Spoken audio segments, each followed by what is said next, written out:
Invite a Budget Blinds style consultant to show you how to transform your rooms just by changing your window coverings. Canada's #1 choice for window coverings. Visit budgetblinds.ca today. All right, Moses is here for sports, and the Border City teams are enjoying some success on the ice. Yeah, it's been pretty huge for them. If you look at the combined record, 17 wins for all the youngsters. Of course, I'm talking about the Rage, Steelers, the AAA Bobcats, and the Foremost Heat, who definitely have had early success this season. They were taking on the Leduc Oil Kings last weekend, and we'll have the highlights for you here. Pick it up in the second period, 6-3 Heat. Oil Kings would get that goal back. Conrad Mitchell skates into the slot and wires into the back of the net. That Heat lead is cut to 2. The Heat would respond 5 minutes later. Jordan Borasuk avoids the poke check and puts away the backhand. It's now 7-4 for the Heat. Later in the period, the Heat kill a penalty. It'll be Luke Franklin who will send it up to Dustin Lawrenson out of the box. He goes one-on-one and beats the netminder 8-4. Now, before the second period is done, the Oil Kings will grab 2 more quick goals, including this one by Carson Hutchings. That would make it 8-6. Both teams would exchange goals after that. The Heat win by a score of 9-7. Now the Lloydminster female Bantam Icecats snagged up a couple wins over the Thanksgiving weekend at home, improving to 3-1 on the season. The Icecats secured a 6-1 W against the PAC Saints Saturday afternoon, but Sunday's contest proved to be more of a challenge, especially for goalie Molly Mitchell, who made 32 saves to beat St. Albert 2-1 in a shootout. Well, I just try to keep focused and make sure I don't lose control, I guess, and just keep my head in the game. When the goalie's laying on her back and all of a sudden a glove or something comes out of nowhere and makes a save, that's when she's in the zone.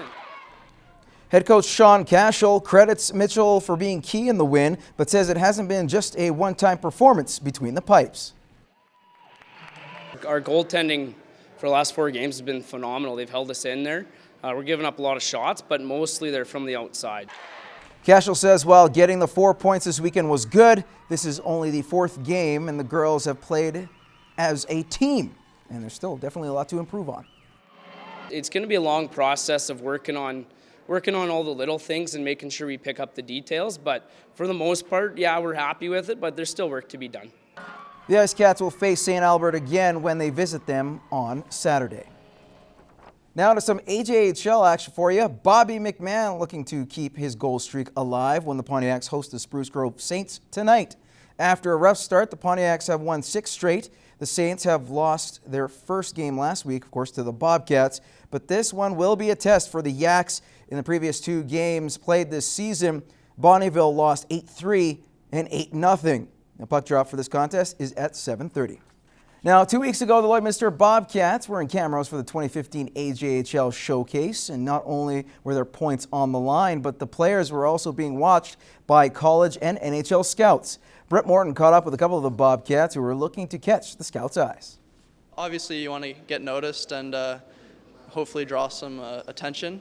Get people to notice you, and hopefully they like what they see, and just kind of play your best. As an individual, you want to get that college scholarship or the NHL look. So you're out there every night trying to impress everybody you can. Being under the watchful eye of scouts puts a lot of pressure on the players, but they can't let it get to them. I guess when you're talking to them, definitely you got some nerves and try not to screw up or anything like that. But when you're on the ice, you just try to play your game and not change anything from the way you normally play, because, I mean, that's what they want to see. They want to see you play your normal game.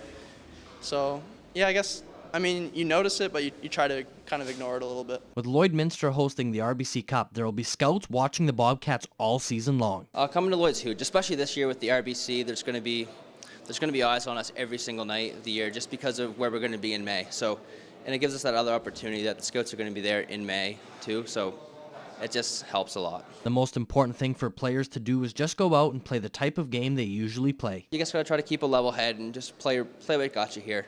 If you go out and try to do too much, you might end up making a couple more mistakes than you want to. So you just got to play your game, and hopefully that can translate into future success. I guess everyone tends to step up their game when they're under scrutiny from scouts and stuff like that. So I guess you just got to play hard and fight through it and try to capitalize on your opportunities. Both Bald and Messenger have big goals. Hopefully I can just grab a college scholarship. I'm not really too fussy about where, but hopefully I can have a scholarship and play Division I hockey and then maybe move on to something else afterwards. Division I college is definitely my goal.